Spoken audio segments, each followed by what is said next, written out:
Thank you for joining Dr. James, Rini, and I, the Curiosity Conduit, for a look behind the curtain of letting destiny deliver. With 47 years of experience as a practicing psychotherapist, Dr. Rini brings profound insight into the dimensions of consciousness. I bring my own lens as a retired law enforcement officer now immersed in the study of psychology. Together, we invite you into a dialogue where destiny meets awareness and curiosity leads the way. Today, we will discuss the third pathway, awareness of what gives your life purpose and meaning.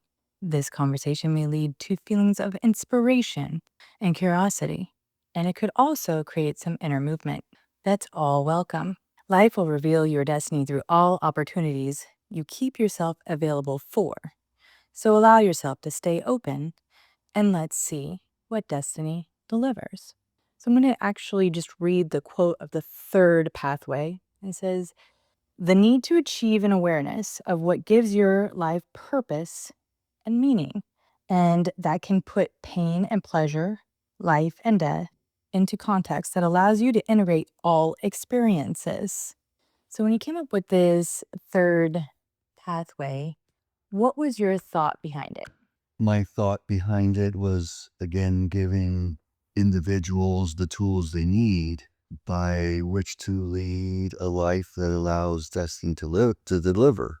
Therefore, this is one of the pathways. To achieve an awareness of purpose and meaning puts life and death, pain and pleasure into a different context. Like Viktor Frankl, who was in the concentration camps in Nazi Germany, was near death. And he had this image of seeing himself presenting papers to this large audience. And it was that vision that gave him the will to live. And he survived and went on to be this famous person, Viktor Frankl, therapist, whose name of the book is The Search for Meaning. So that's that image put in context his future. And rather than dying, he lived. And allowed him to transcend the pleasure, the pain that he was experiencing in that moment, to then be able to turn that into the future, into something that would be meaningful for thousands and thousands of people. So it's just using one example of, certainly somebody who went on to become famous. Not that everybody knows of him. Like I love this quote by Carl Jung, or he said that God is unconscious of his creation. And the reason consciousness exists is to make God conscious of his creation. So what he's saying is we are all the eyes and ears of God. Now, that's a pretty cool purpose in life. I like being the eyes and ears of God. Hey, God, this is what you created. This is beautiful. Hey, God, this is what you created. This sucks. So anyway, so we're the eyes and ears of God, Again, one doesn't have to buy that, but I'm using that as one example, and that, makes pain and pleasure, life and death different. No, I like that. And it actually ties into this next quote where it says, "Your life must have a purpose that can meaningfully and respectfully reconcile opposing forces." In previous recordings, we talked about how fear's opposing force is spiritual. Correct. And I think that ties into this. And when you do get that meaningful purpose for life, death, and understanding these things, it also helps get rid of the fear, removes it. And I think that's part of this. Is that correct? Sure. Yes. So, what kinds of questions can individuals ask themselves to help develop the awareness of what one's purpose is? Interesting question. Would it be proper to ask? I like what you're saying, but I would change it from what can they ask about themselves to how can they become curious about themselves. Because it's going to come up. Well, it's a discovery process. Yeah. Okay. The self emerges from birth to death. Sometimes we get stuck. Sometimes we're able to, go the whole length of the river. Okay. Sometimes we get snagged on a rope or a rock or, whatever. So it's that curiosity of self-discovery. Another clinician, Milton Erickson, he came up with what he thought was the developmental process of the psyche in the human being. But he put it in very lay terms. Okay, the first one is I am me. which at a certain point in development, we realize that we are separate from all else and all other individuals. For so many years, we don't make that distinction. Okay, so that's the first phase or stage, is to learn I am me. The second stage of development is I like me, which then leads to the third stage, which is let me see what I can do with the me that I have. You know, if you're a pessimist, you've already been defeated before you even start. Okay, if you're an optimist, you're not defeated until you're actually defeated. You will try and try. Bloomingdale from Bloomingdale's department stores failed 17 times before he had a successful department store. Colonel Sanders was in his 60s before he had a successful franchise. So my point is that we want to challenge ourselves. We want to be optimistic. And if we like ourselves, it's easier to be optimistic, because if we fail, it's not going to bother us as much. If we hate ourselves and we fail, we're going to beat ourselves up or do something to harm ourselves. Okay, so rather than that question, is that curiosity. Let me discover me. What do people say about me? And not in gossip, but in terms of their experience. And I'll quote Jung one more time. He said, self-knowledge is knowing the effect that we have on other people. And that's why that feedback is important. It isn't always accurate, but it's feedback. So would this be correct to rephrase this and say, be curious about what you value, what you want your life to stand for? Well, I'll put it this way, because it's awareness. Okay, what you're saying here are kind of goals. They're values. Mhm. What I'm saying here is it's a discovery process. Okay, and being aware of the opposites is like people want to get rid of things that they don't like about themselves, or that, or they feel less than because of certain things. Okay, rather than taking that and working through it. Like, people don't like pain, for example. They don't like psychological pain. That's why people drink and do drugs and watch porn and gamble and all those things, because it takes them away from their pain. Okay, what I'm saying here is have an awareness of that pain. By being aware of that pain and working through it, you learn it's a pathway that puts you back on the path to destiny. And in that way, you're reconciling the opposites, because you obviously can handle pleasure, but the pain is also there to tell you, oh, I was an idiot for doing X, Y, and Z. So that is good. I also wanted to address something because you said the word psyche. And in previous recordings, you talked about, and even in your book, it says psychic energy. Now, what triggered this for me, it was to remember to discuss this because I think there's listeners and the public, whoever listens in the future, misunderstands psychic energy and was meant in your book. And I think where it really originated and what it was meant for.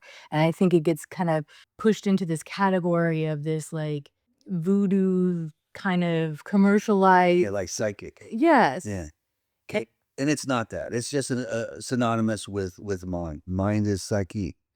Okay. Yes. That's why they call them psychics. If you can supposedly, see things that other people can. But the psyche is the mind, and the mind is energy. Well, and it should be mind and soul, right? Where this word derives from. In Well, technically, the psyche is it. the psyche and the mind are the soul, Thank you. because Carl Jung saw himself as a doctor of the soul.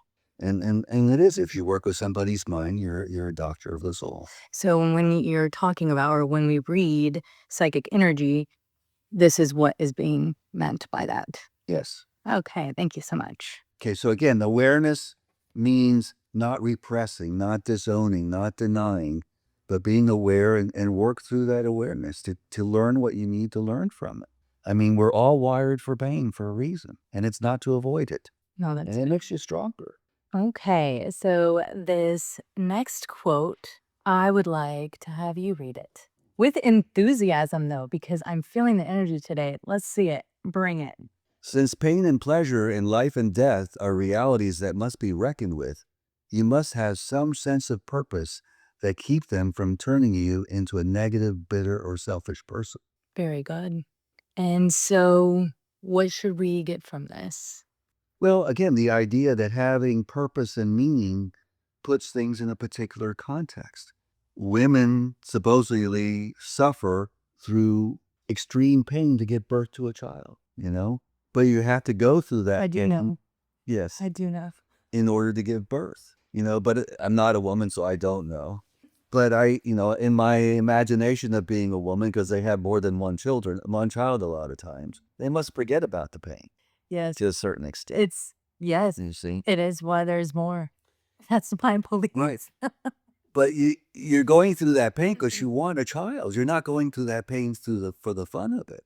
And that's what I'm saying, that by having purpose and meaning, it puts pain and pleasure, life and death, in a different context. It's much more bearable and also much more purposeful. In reflecting on this quote, it really made me think about how I felt about purpose, the word, and how I've seen others think about it and express how they feel about, I don't know what my purpose is. And there's this stigma that's out there that it should be just this huge, grandiose thing. And what do you say about that? Does it have to be this huge thing? No. Good. What can it be? Well, it's what you tune into. See, that's the problem with people not knowing what their purpose is. Well, for one thing, it's so much different today in the school systems, and before you even get to college, they're already wanting you to figure out what it is what you want to do for a living. And you can take these tests, but it's not something you can consciously come up with, because it's something that's unconscious and you have to discover. And unfortunately, we're not always put in the path of what it is to discover what it is. Carl Sagan, the astrophysicist, he went to the World's Fair. I think it was 1960 World's Fair. It's all about the future. And it made him think that there was life on other planets. He became an astrophysicist. And this is something he experienced as a job, because it did. He read books about outer space and Martians and everything, did his dissertation on it. And what is really interesting, I think, is while he was going for his PhD, there was no way for him to practice what he was learning. But at the same time that he graduated, NASA came into existence, which then gave him a platform, a vehicle by which to pursue his interests. And he's the one, I think, that sent out that probe, Galileo, that has the recordings and all these things about Earth, that they just endlessly goes out into space and may one day come in contact with other species, because he was that interested. So again, he wasn't looking for his purpose or meaning. He just happened to be presented with it. That's like, oh, this is what I want to do. For me, it was 11th grade psych class. I wasn't thinking about what I was going to do, but there it was. I go, oh, I do this even if I didn't want to. This is what I'm going to do. That was the extent of my looking for my purpose. That's how long it took. And that's why I say awareness. It's the discovery. It's the tuning into a self and others. And when we repress and disown, deny our own feelings and impulses, it makes it much harder to be tuned in.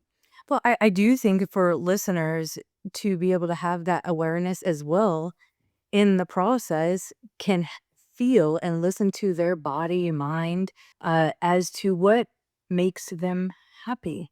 And Well, here's my definition of happy. Okay. okay, Happy is enjoying what's happening. okay.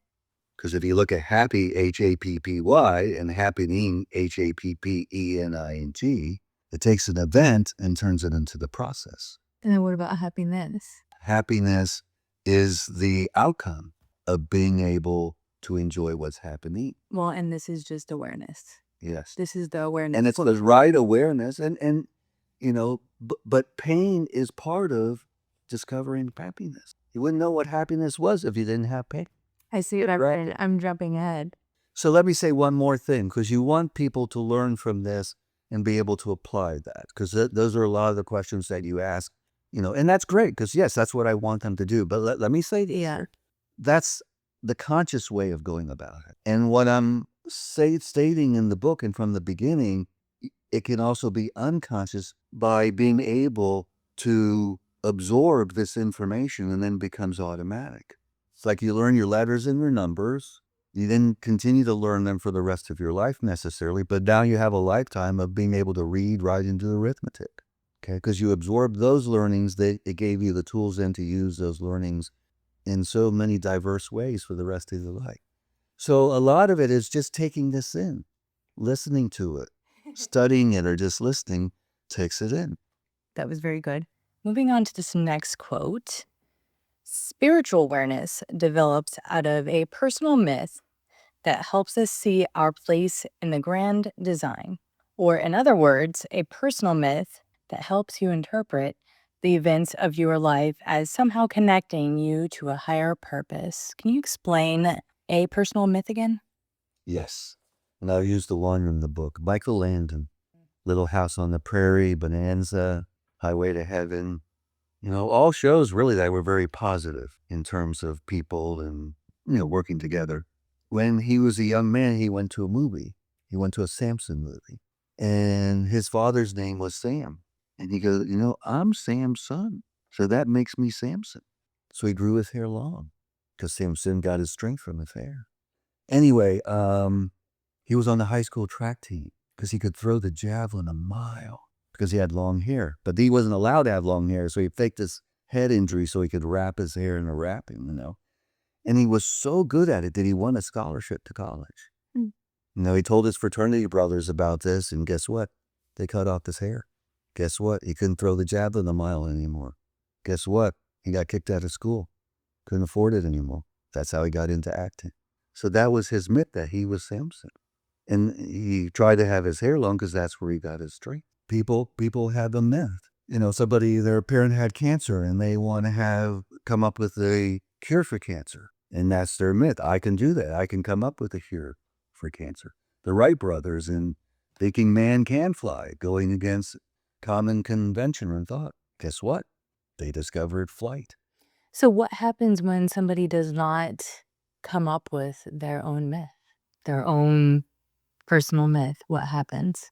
They're lost, just to use common everyday language. And Yes. being lost, they're trying to get found and often become much more lost. Okay, but that's why I'm saying it's not something you can consciously, deliberately discover as conventional society would have you do, like they do in school. What do take this test. This test says you'd be good at this or that, or yeah, and people are, kids are confused. How do I know what I want to do? And then that confusion makes it even harder because it's like trying to go to sleep keeps you awake. Getting angry over not being able to go to sleep keeps you awake. Trying to find what you're supposed to be doing keeps you from doing it. Getting angry about not being able to know what your purpose or meaning is keeps you from doing it. And that's why I say it will evolve. It will come to mind. And a lot of times we may go down the wrong path a lot. We may have 2 or 3 different careers in this. Okay. It doesn't have to be one.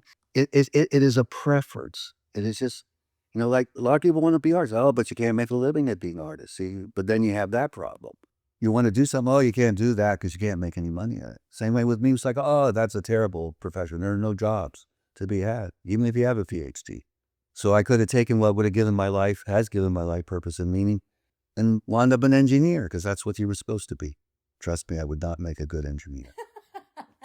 Not interested in math at all, let alone spending a lifetime at a table doing it all the time. So it's being open to yourself. It's following these pathways because that's really what the book is about. You ask what questions. I've given you all the questions and all the answers. You just have to assimilate and absorb it. It's like me feeding, putting a plate of food in front of you. You got to eat it and chew it and digest it. Now you don't worry about, okay, what questions do I have to do I have to ask myself to make sure my body is given the nutrition it needs, and what do I need to ask to make sure which is the waste product and get rid of it? No, you just let it happen automatically. No, and I agree with you what you're saying there. But I will say that when one feels lost, I do find there is something to be adjusted within their personal myth or remembered about that. Not only that, but Well, that is they a have the portion law of that too. that maybe doesn't serve a purpose for them any longer. Mm. That is something I agree with. So, Like I'm thinking of a client I had many years ago. She had like 5 children, and she would use the oldest as the parent. She was a single parent. And what she would do is just go out every night to the nightclubs and drink and fraternize and whatever. And of course, that didn't make for a good family situation. And the oldest kid goes, I just want a mom. I want a mom to be home, and I want Donna Reed, who was, an old show mom. And of course, she wouldn't listen to it, but she would say to him, "You're going to become just like your father, who's in jail for murder." Obviously, didn't spend the rest of my life with him, so I don't know what happened. But at the tail end, where I still had contact, he was around some dead bodies. Some people died in his presence. I don't know how or why, but see, she's creating his myth. You're going to wind up just like your dad, and that's why parenting is so powerful. Things that we just say off the cuff. Yes, the household is so important in terms of our self-awareness and our ability to discover ourselves. Because as children, we're told, to be seen and not heard, to shut up and behave, and told what to do and not to. So that takes us far away from being attuned to ourselves. It's respecting authority, respecting rules. And again, all that has a place, but not in such a way that it then blocks the ability to tune into ourselves. Okay, so part of what the parent has to be able to do is be attuned to that child and support it. Like my mom was psychologist, she goes, you can study whatever you want. I just want you to get a doctorate in it. Where my best friend, his parents goes, yeah, no, we won't support you if you do that. He dropped out of college. Now I had another friend, same situation. He wanted to be a teacher, but back in those days, men weren't teachers. And his father goes, you're not going to be a teacher. No son of mine's going to be a teacher. You're going to be an engineer. And you're going to go to Notre Dame. He goes, no, I'm not. And he walked out and he goes, well, I'm not paying for it. He goes, well, I'll pay for it myself. Same situation at home, two totally different reactions by two totally different people. And I think one had a better sense of self than the other one did. 100%. So this last one, I'd like you to read it. Creating a myth about the meaning of life and your role in it is very helpful in dealing with the duality of good and bad in the self. Having a spiritual purpose drives us to accept the bad and somehow channel it for good. Yeah, so we talked about personal myth. What's spiritual purpose? Well, what's spiritual mean? Like, I don't know how to put that into words. I just see it right in front of me. So something beyond, right? So something beyond our physical and beyond the ego, right? Beyond this, beyond, and so thinking about our higher mind and Well, I mean, there are many ways to say this. And again, all kinds of people who can listen to what we're saying and respond differently. But I guess what I mean by spiritual purpose, and I experience this with clients, they don't call it a spiritual purpose, but they want a job where they feel they're contributing something to the world rather than just making screws on an assembly line. They want to feel like they're, helping their mankind somehow, contributing to that. And to me, that's an example of spiritual. You're moving beyond yourself. Being a hero means sacrificing yourself in order to benefit others. So where the other example of that would be self-centeredness. It's all about you. A spiritual purpose is a higher purpose. You serve more than yourself, and at the same time serving your own purpose. And with a spiritual purpose, again, it helps reconcile the opposites in terms of good and bad. Because, like some people that I've talked to, they've struggled with their faith in God because some of the things that have happened to them. And how could God allow that to happen to them? And that's a question, going back to what kind of questions do people need to ask themselves, to have this awareness. Faith is a powerful thing.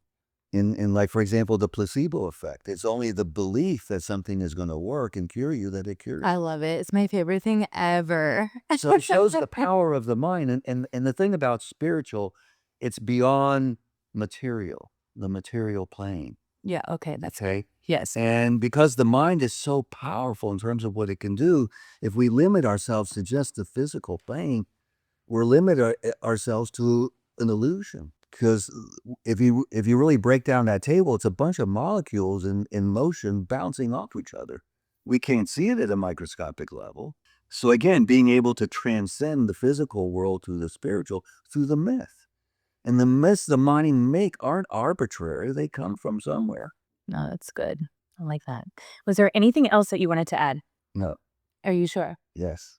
Yes. Okay, then we will end now. So thank you for joining Dr. Rini and I on this journey behind the curtain of letting destiny deliver. Join us next time as we will begin the second portion of the pathways in discussing avoidance. Remember to subscribe and like, and questions or comments are welcome below.